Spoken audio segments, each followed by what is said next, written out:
ပါခင်ဗျာကျွန်တော် YouTube channel ပြန်လဲကြိုဆိုလိုက်ပါတယ်ခင်ဗျာအခုနောက်ပိုင်းပြပါတော့တစီလောကမှာပေါ့ဒါ EV ပေါ်လာတဲ့ခါကျတော့ EV တစီEV တစီကပိုကိုက်မလားဒါမှမဟုတ်ပြစီကားကပဲပိုကောင်းသလားဆိုတာဒါညင်းခုန်နေကြတာအလုံးအသိပဲဗျအဲ့တော့ဗျာကျွန်တော်ကဒီနေ့မှာပေါ့နော်ဘသူဖမ်းမှဖမ်းမလိုက်ပဲနဲ့ပေါ့နော်လက်တွေ့ကြကြတာတွက်ချက်ထားတဲ့ game plan တွေနဲ့ဒီနေ့ရှင်းပြပေးသွားမှာပါဗျသိန်း1200တန် EV เนาะ EV အသစ်တစ်စီးနဲ့ဒါကျွန်တော်တို့ဒါသိန်း1000တန်ပေါ့เนาะဒါစီကားတစ်စီးကိုကျွန်တော်တို့တနေ့ကိုเนาะအသက်တင်အမြတ်ပေါ့ဗျာတသိန်းခွဲရအောင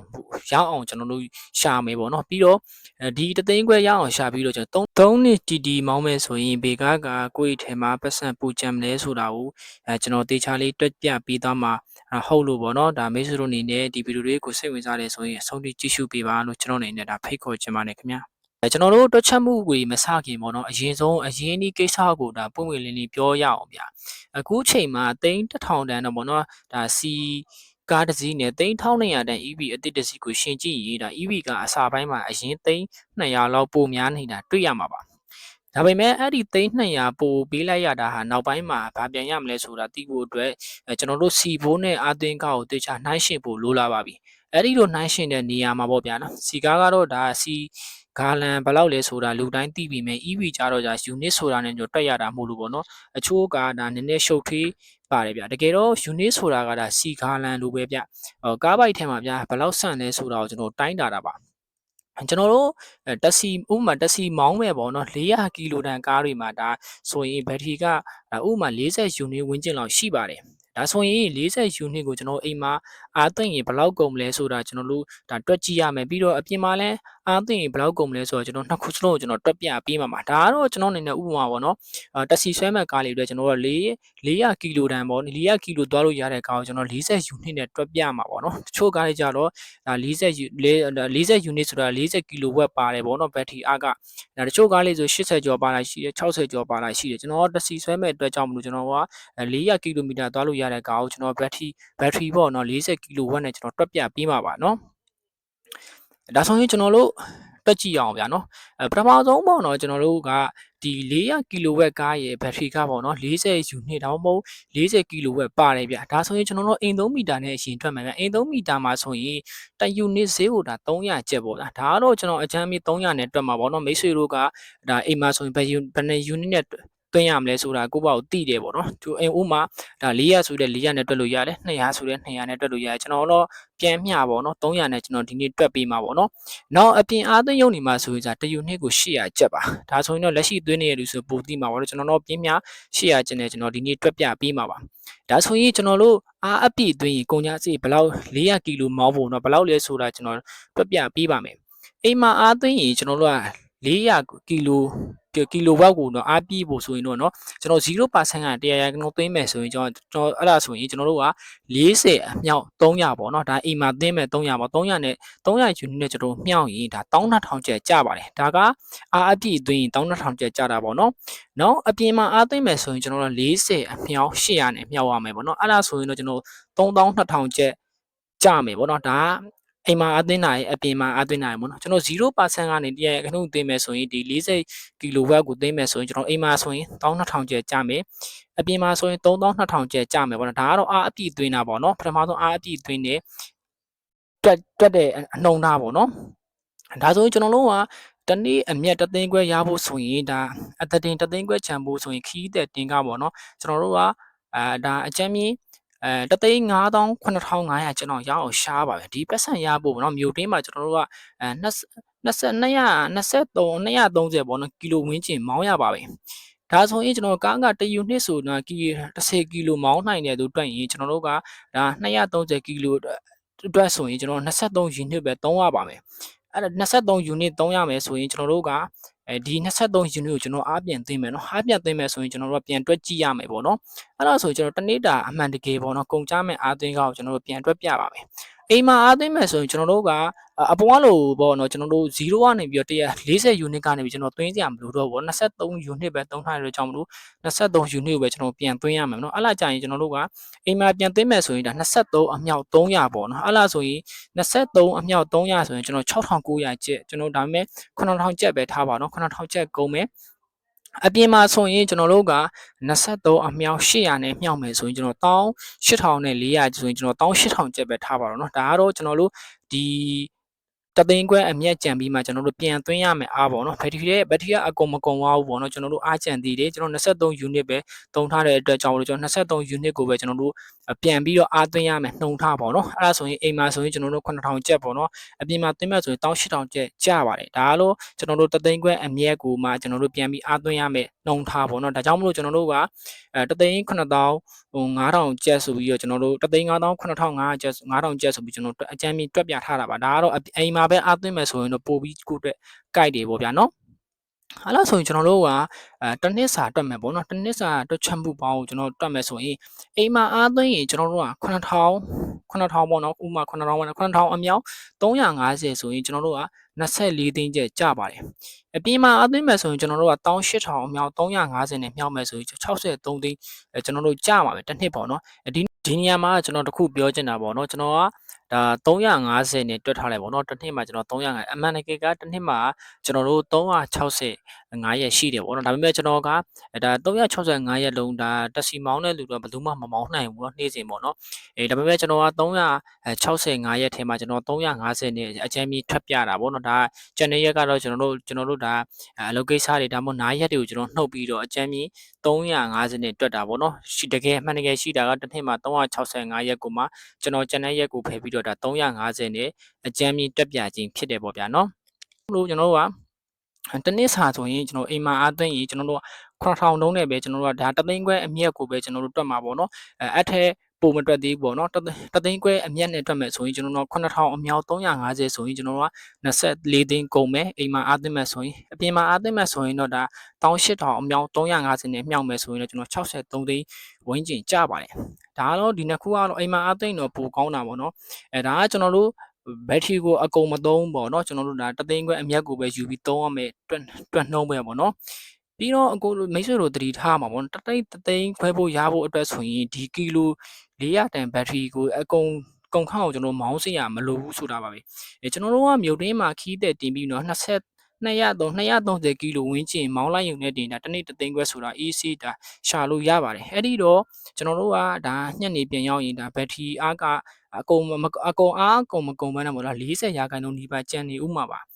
အဲ့ဒီလိုအားကျန်နေတဲ့အသေးတဲ့အတွက်ပေါ့နော်ဒါအကြောင်းလေဒါညက်နေပြန်ရောက်ဖို့အားပြန်ပြီးတဲ့အခါမှာဒါ unit 20ကျော်ပေါ့နော် unit 20ကျော်ဆိုကျွန်တော်တို့9000ကျပ်ဖို့လောက်ဒါပြန်သွင်းလိုက်ရုံနဲ့ဒါမနက်ဖြန်အတွက်ဒါပြန်ပြီးအလုပ်လုပ်လို့ရပါတယ်ဒါကကျွန်တော်တို့ကတနေကုန်ကိုအားကောအောင်မသုံးဘဲနဲ့ပေါ့နော်ကျွန်တော်တို့ကဒါတသိန်းခွဲဖို့အမျက်ရှာပြီးတော့ကျွန်တော်ပြန်သွင်းရမယ်ပမာဏပေါ့နော်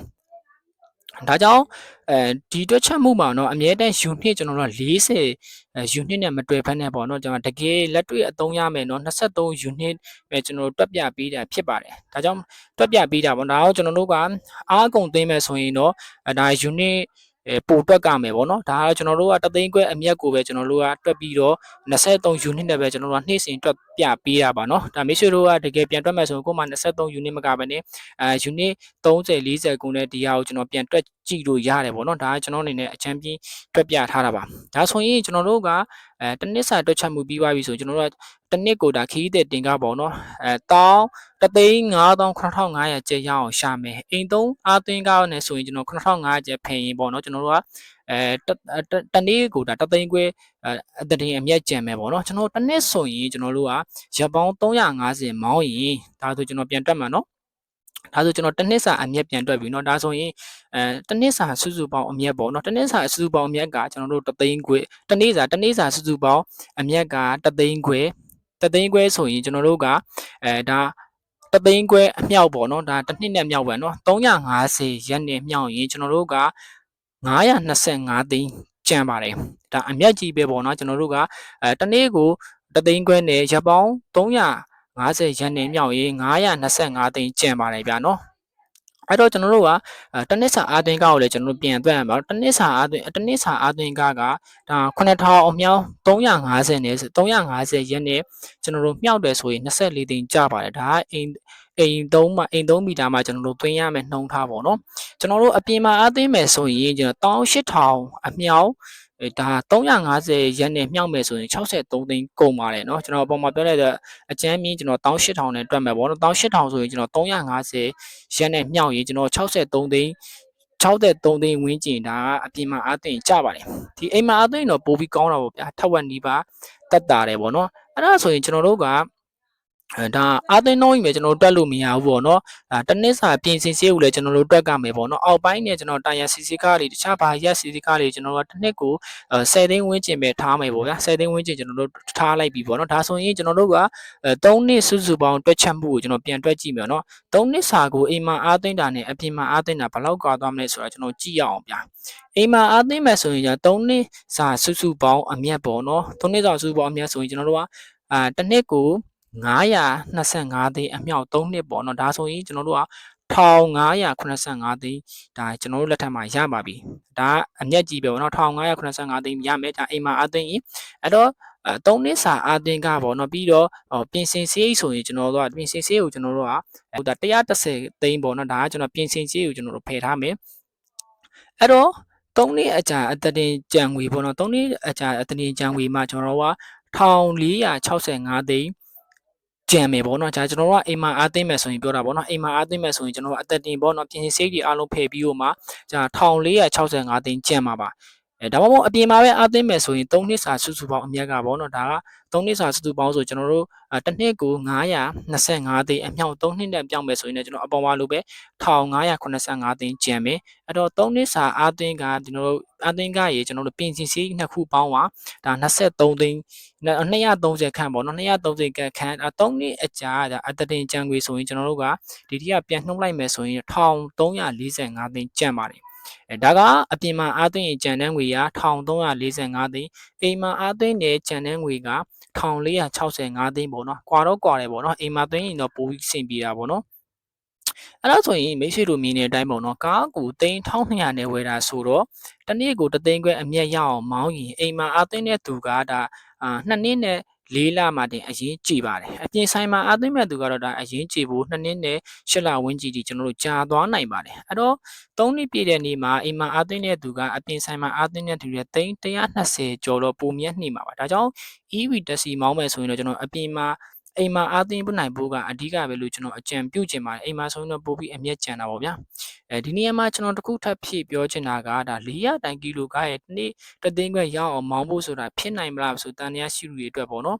400ကီလိုတိုင် EV ကားတစ်စီးဟာကျွန်တော်တို့ air con ဖွင့်မယ်လူတင်ပြီးမောင်းမယ်ဆိုရင်တော့လက်တွေ့မှာပေါ့နော်ကျွန်တော်တို့မြို့ထဲမှာမောင်းမယ်ဆိုရင်တော့350ကီလိုဝန်းကျင်အထိပဲ AC မောင်းလို့ရပါတယ်ဘာကြောင့်လဲဆိုတော့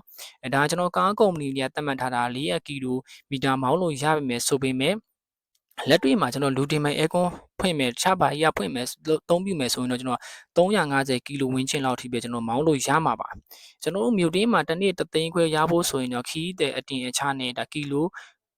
200ကနေ250ကျောင်းမောင်းပေးရုံနဲ့တင်ဒါဒီငွေကိုရနေပါပြီဒါကြောင့်400ကီလိုတန်ကားတစ်စီးနဲ့ဆိုရင်ကျွန်တော်တို့မနက်ကနေညနေထိအားပြန်သွင်းစီရမလိုဘဲနဲ့တစ်နေ့3သိန်းခွဲတင်မကောက်ဘူးပေါ့ကျွန်တော်2သိန်းနီးပါးရအောင်အပူတွေနဲ့ဒါစိတ်ချလက်ချမောင်းလို့ရပါလေ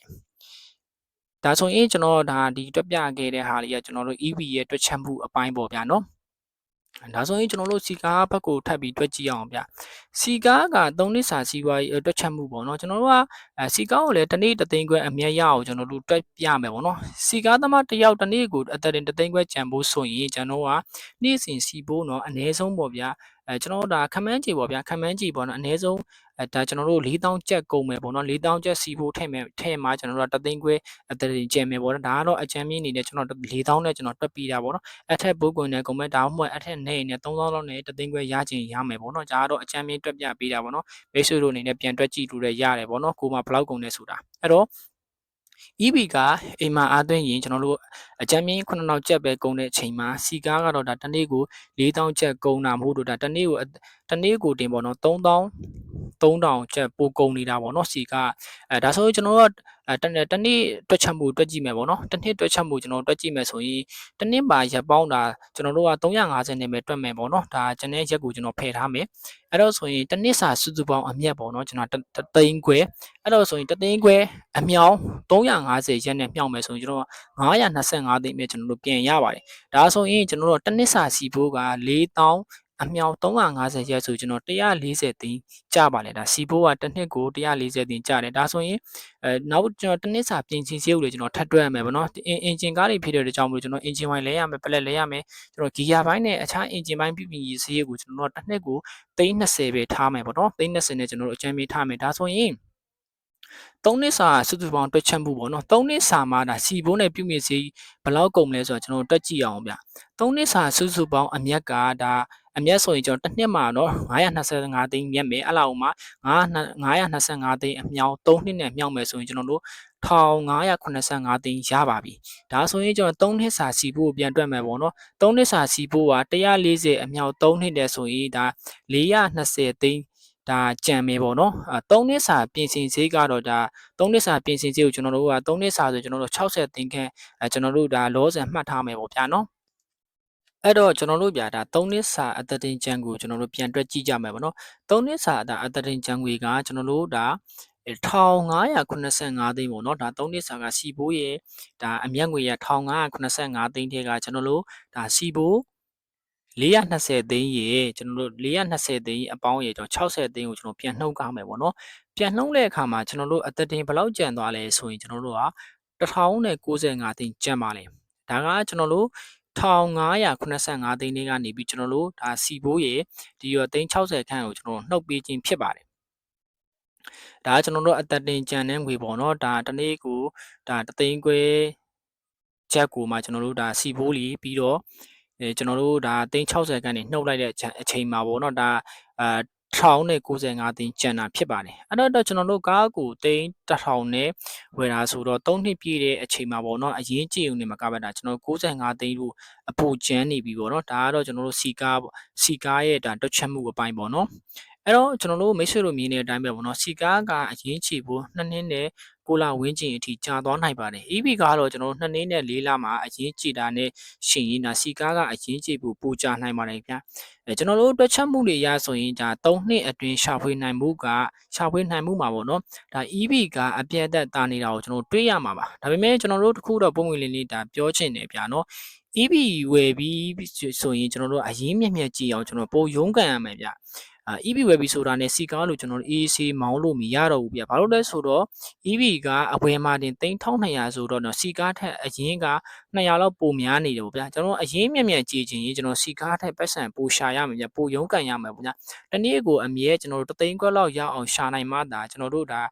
တွက်ပြထားတဲ့အတိုင်းပေါ့နော်2နှစ်ကြော်နဲ့အရင်ကြည့်မှာပါကျွန်တော်စီကားလို့တော့ AACC မောင်းနေမယ်ဆိုရင်တော့ဒါအရင်ကြည့်ဖို့4နှစ်5နှစ်အထိကြာသွားနိုင်မယ်ဆိုရင်ကျွန်တော်အဆင်မပြေနိုင်ဘူးเนาะ EV ကဒါကကျွန်တော်ဘာလို့ဒီလိုပြောရဲဆိုရင်ကျွန်တော်လက်ရှိပေါ့နော်ကျွန်တော်အတိမိတ်ဆွေတွေကကျွန်တော်တက်စီမောင်းတဲ့ဦးလေးကိုကျွန်တော်မေးကြည့်တယ်ပေါ့နော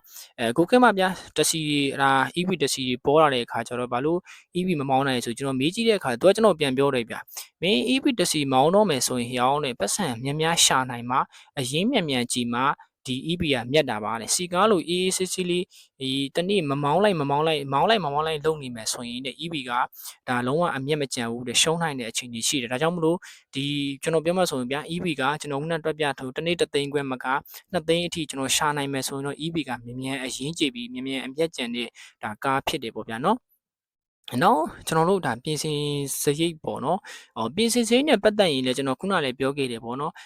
်ပြင်ဆင်စရိတ်ကနှစ်ခုစလုံးမှာတတိထားမယ်အချက်တွေရှိတယ်ဗျစီကားပေါ့နော်စီကားမှာကဒါအင်ဂျင်ဝိုင်တွေရှိမယ်ကြောဂီယာပိုင်းတို့ပလက်တို့ပြီးတော့ပတ်တီးတို့တိုင်မင်ဘက်တို့ကျွန်တော်စားတဲ့အောက်ပိုင်းတွေရှိမယ်ဗျလဲစရာတွေကလည်းအစိပ်ပိုင်းတွေကလည်းကျွန်တော်များတယ်ပေါ့ဗျအင်ဂျင်ပိုင်းမှာအဲ့တော့3နှစ်အတွင်းမှာကျွန်တော်အင်ဂျင်ပိုင်းဒါမှမဟုတ်ဗျဂီယာပိုင်းချွေမှုတစ်ခုဖြစ်လာရင်တော့ဒါပြင်ဆင်စရိတ်ကကျွန်တော်တို့ခုနတွက်ထားတဲ့တိတိကျကျပိုကုန်သွားနိုင်တာကိုကျွန်တော်တတိထားရမယ်ပေါ့နော် EV ကတော့ဗျာ EV ရဲ့အသက်ကတော့ဘက်ထရီပေါ့ဗျာကျွန်တော်တို့ဘက်ထရီကားအောက်ခြေမှာရှိတာကြောင့်ပေါ့နော်လမ်းကြမ်းတွေရေတင်တဲ့လမ်းတွေကိုကျွန်တော်စီကားကိုစွန်မောင်းမသိမ့်ဘူးဗျာအောက်ပိုင်းထိခိုက်ရင်တော့ကျွန်တော်ပြင်ဆင်စရိတ်ကဒါတော်တော်လေးကြီးထွားနိုင်တယ်ပေါ့နော်ကျွန်တော်ဘက်ထရီကိုလည်းတေချာဂီယူဆိုင်တင်တယ်ပေါ့နော် EV ကားကိုတည်းလေးလို့ဒါရုံအားလဲကောင်းတာကြောင့်ပေါ့နော်စီကားထက်ဒါတာယာပူစားတက်ပါတယ်ဒါကြောင့်ကျွန်တော်တို့တာယာပူလေးဒါကြိုပြီးတွတ်ထားဖို့လိုတယ်ပေါ့ဗျာနော်ပြီးတော့အဓိကအချက်ရောက်လာပြီနော်ဒါကတော့ပြန်ရောင်းစီးပေါ့ဗျာဒါကတော့အဓိကအပိုင်းရောက်တယ်ပေါ့နော်ကျွန်တော်တို့က3နှစ်မောင်းပြီးရင်တော့เนาะဈေးကွက်မှာလို့ဒါစီကားပေါ့နော်စီကားကို3နှစ်မောင်းပြီးရင်တော့ဈေးကွက်မှာလို့ပြန်ရောင်းရင်ဒါဈေးမှာပြီးတော့ဒါငွေပေါ်လွယ်တယ်ဗျ ဒါဟာစီကားရဲ့အကြီးမားဆုံးအားသာချက်ပေါ့ဗျာနော် EV နော် EV က3နှစ်ကြာမှဒါနီးပညာအသစ်တွေကြောင့်တော့ပြန်ရောင်းဈေးကစီကားလောက်လုံးဝမမှာပါဘူးဗျဒါလည်းအားလုံးလက်ခံထားတဲ့အခြေအနေပေါ့နော်ဒါပေမဲ့3နှစ်အတွင်းစီဘိုးကနေတက်တာခဲ့တဲ့3,400ကျော်ကကိုယ့်အိတ်ခထဲမှာအမျက်အပြည့်ရှိနေပြီးသားမို့ပြန်ရောင်းဈေးနည်းနည်းလျှော့ရင်တော့ဒါစီကားတဲ့ပိုအမျက်နေတာကိုတိတာနေတော့နော်အဲ့တော့နောက်ဆုံးတစ်ခုကတော့ဗျာဘက်ထရီတက်တန်းပေါ့ဗျာကျွန်တော်တို့က EV ပေါ့ဘက်ထရီတက်တန်းကြာရှည်ဖို့အတွက်ဆိုရင်အိမ်မှာကျွန်တော်တို့က AC အားသွင်းစနစ်တဲ့ပဲကျွန်တော်ဖြည်းဖြည်းချင်းတင်ဖို့အကျင့်ပြုချင်ပါတယ်အပြင်ကအားသွင်းတဲ့ပေါ့နော်DC စနစ်ကိုတော့ဒါအရန်အရေးကြီးတဲ့အချိန်မှသာကျွန်တော်သုံးရင်တော့ပို့ပြီးတော့အဆင်ပြေတယ်ပေါ့ဗျာနော်အဲ့တော့ကျွန်တော်တို့3နှစ်ကြာစုစုပေါင်းအကျိုးအမြတ်ကိုကျွန်တော်ပြန်ပြီးနှိုင်းယှဉ်ကြည့်မယ်ဗျာနော်နောက်ဆုံးအနေနဲ့တော့အဲ့ဒီအနေနဲ့3နှစ်ပြီးလို့ဒါကားပြန်ရောင်းမယ်ဗျာနှစ်စီးစလုံးကိုပြန်ရောင်းမယ်ပေါ့နော်ပြန်ရောင်းရင်ဘယ်သူကပုံမြဲတယ်ဆိုတော့လည်းကျွန်တော်ပြန်ပြီးတွက်ပြပေးပါမယ်စီကားပေါ့နော်စီကားသမားရဲ့ဒါလက်ကျန်ပေါ့နော်3နှစ်မောင်းလို့ဒါစုမိတဲ့ငွေပမာဏက1095သိန်းပါကျွန်တော်တို့3နှစ်လို့ကားပြန်ရောင်းရင်ဒါဈေးမာတဲ့အတွက်ပေါ့နော်အရင်တိုင်းဒါမှမဟုတ်ဗျာသိန်း1000ပဲထားပါ1000ပဲပြန်ရတယ်ထားပါတော့เนาะဒါအစီကားကတော့ကျွန်တော်တို့တိတ်မရှုံးဘူးเนาะပြန်ရ1000ပဲရမယ်ဆိုရင်ကျွန်တော်တို့ဒါဆိုရင်3နှစ်အတွင်းမှာဒါစီကားမောင်းတဲ့သူလက်ထဲမှာပေါ့နော်ငွေသားပေါ့နော်အပေါင်းကားဖို့စုစုပေါင်းဆိုရင်ကျွန်တော်2000နဲ့95သိန်းရှိနေပါလိမ့်မယ်ဒါကမရှုံးဘူးပေါ့ဗျာဒါကားပြန်ရောင်းရင်တော့ပေါ့နော်ဒါကတော့ကျွန်တော်တို့3နှစ်နေလို့ဒါဆွဲပြီးရဲ့အမြတ်ဖို့ရောကျွန်တော်တို့ကားဖို့ထည့်ပေါင်းတဲ့အမြတ်ပေါ့နော်2095သိန်းရှိနေပါတယ် EV ပေါ့နော် EV ဆိုရင်ကျွန်တော်တို့က3နှစ်မောင်းလို့စုမိတဲ့ငွေပမာဏက1465သိန်းရှိပါတယ်3နှစ်နေလို့ကားပြန်ရောင်းရင်ဒါဈေးနည်းနည်းကျသွားလာမှုလို့သိန်းကျွန်တော်တို့ဥပမာ800နဲ့ပဲကျွန်တော်တို့ရတယ်ကိုထားပါတော့ဗျာကျွန်တော်400အရှုံးခံပြီးကျွန်တော်ရောင်းမယ်သိန်း800ပဲရတယ်ဆိုရင်ဒါဆိုရင်3နှစ်အကြာမှာသူ့လက်ထဲမှာပေါ့နော်ဒါငွေသားအပေါင်းကားဖို့စုစုပေါင်းဆိုရင်ကျွန်တော်တို့2265သိန်းရှိနေမှာပါဒါကကျွန်တော်တို့ EV ကိုပေါ့နော်ကျွန်တော်တို့ကဒါဥပမာ3နှစ်နေလို့ကျွန်တော်တို့ပြန်ရောင်းရင်ကျွန်တော်သိန်း800ပဲရမယ်ရတဲ့ရာခိုင်နှုန်းနဲ့တွက်ထားတာပေါ့နော်သူ့ထက်နည်းမဲ့ဆိုရင်လည်းကျွန်တော်ထပ်တွက်လို့ရတယ်ပေါ့ဒါပေမဲ့သူ့ထက်များမဲ့ရမယ်ဆိုရင်လည်းကျွန်တော်ထပ်တွက်ကြည့်လို့ရတယ်ပေါ့နော်ဒါကတော့အချမ်းမြေးပေါ့ဗျာနော်စီကားကသိန်းဒါ2095သိန်းကြံပေးမယ်ကြံမဲ့အချိန်ဒီမှာဒါစီကားEV ကားက2265သိန်းရှိနေမှာပါမိတ်ဆွေတို့မြင်တဲ့အတိုင်းပဲဒါ EV ကားကဒါပြန်ရောင်းရင်သိန်း400လောက်အရှုံးခံပြီးရောင်းရင်တောင်းဒါ3နှစ်အတွင်းမှာဒါစီဘိုးကားနေတာတက်တာခဲတဲ့ပိုက်ဆံတွေကဒါအိတ်ထဲမှာအများကြီးကြံနေသေးတာကြောင့်ဒါစီကားထပ်ပေါ်သိန်း180ဘူးကျော်လောက်ဒါသိန်းကျွန်မဆိုဗျာ200ကျော်လောက်ကိုကျွန်တော်တို့ဒါပို့ပြီးတော့ကျွန်တော်တို့အမျက်တွေ့ရတာကိုကျွန်တော်တွေ့ရမယ်ပေါ့နော်ဒါကြောင့်အနှစ်ချုပ်ပြောရရင်3နှစ်အတွင်းမှာเนาะပိုက်ဆံတကယ်စုကြည့်ရင်တော့ဒါ EV ကအပြည့်အသက်ကိုတာနေတယ်ပေါ့နော်ဒါပေမဲ့3နှစ်အတွင်းမှာအစီကားလို့တော့ AC မောင်းလို့လုံးဝမရပါဘူးကျွန်တော်တို့အရင်မြင့်ကြီးအောင်နဲ့အမြက်များအောင်ကျွန်တော်တို့ကအလုပ်ကိုပို့လုပ်ကြမယ်ပေါ့နော်အနည်းချုပ်ပြောရရင်တော့ဗျာကျွန်တော်3နှစ်အသက်တင်ပိုက်ဆံစုကြည့်ရင်ကျွန်တော်ပိုရုံးကန်ရမယ် EB ကဒါ3နှစ်ပြောမှဆိုရင်တော့ဗျာအရင်နဲ့အမြတ်များလို့ချင်ရင်တော့ EB ကအဖြည်းဖြည်းကျွန်တော် EACC ပဲမောင်းမယ်တင်ရောင်းဆေးကိုပဲကြည့်မယ်ဆိုရင်စီကားကတော့ရွေးချက်စရာဖြစ်နေဥမှာပါမိတ်ဆွေတို့ဆိုရင်ရောဒီတွက်ချက်မှုနဲ့ဘုသူတို့ကဘယ်လိုမြင်လဲဆိုတာကိုလည်းကျွန်တော်comment မှာရေးခဲ့ပါအောင်ဗျာပြီးတော့လည်းကျွန်တော်တွက်ချက်ထားတဲ့ဟာတွေကိုလည်းcomment မှာဆွေးနွေးပေးခဲ့ပါအောင်ဗျာဒါကြောင့်မလို့မိတ်ဆွေတို့အနေနဲ့ဒီနေ့ကကျွန်တော်ဒါလက်ရှိမှာပေါ့နော်လက်ရှိမှာဆိုရင်ကျွန်တော် EV နဲ့EV တက်စီပဲကျွန်တော်ဝယ်မောင်းရင်ကောင်းမလားဒါမှမဟုတ်စီကောက်ပဲဝယ်မောင်းရင်ကောင်းမလားဆိုပြီးတွေးနေတာရှိပါတယ်ဒါကြောင့်မလို့ကျွန်တော်ဒီဗီဒီယိုလေးကိုလုပ်ဖြစ်တာပေါ့နော်ဒါကြောင့်မလို့မိတ်ဆွေတို့အနေနဲ့ဒါဝယ်တော့မယ်ဆိုရင်တော့တခြားတွက်ကမယ်ပေါ့နော် EV ဝယ်တော့မယ်ဆိုရင်ကျွန်တော်တခြားတွက်ချက်ပြီးတော့ EV ကတော့အခုခေတ်ဒီပညာတွေဖြစ်တဲ့အတွက်ကြောင့်မလို့ကျွန်တော်ဒီပညာအသစ်စားနေနဲ့ကျွန်တော်တို့ဒါမောင်းရမယ်ပြီးတော့စမက်ကြမောင်းရမယ်ပြီးတော့ဒါ luxury တဲ့ဆန်ပဲပေါ့နော်စီကားတော့ကျွန်တော်သိတဲ့အတိုင်းပဲပေါ့နော်စီကားသမားတွေသိတဲ့အတိုင်းပဲမောင်းရမယ်ဒါမှဒီနှစ်ခုကျွန်တော်တို့ရှင်ကြည့်ရမယ်ပေါ့နော်ခုနတွက်ချက်မှုတွေကိုလည်းဒါမိတ်ဆွေတို့အနေနဲ့ကျွန်တော်တွက်ချက်ထားတာလေးကိုလည်းကျွန်တော်ပြန်ကြည့်ပြီးတော့မှားလားလို့ဆိုကျွန်တော်တို့လည်း comment ဖို့မှာပြန်ပြီးရေးပေးခဲ့ပါအောင်ဗျာဒါကြောင့်မလို့မိတ်ဆွေတို့အနေနဲ့အမှန်ဆုံးကားလေးကိုရွေးချယ်နိုင်ပါစေလို့ကျွန်တော်တို့ဆုတောင်းပေးပါတယ်ခင်ဗျာအားလုံးကျေးဇူးတင်ပါတယ်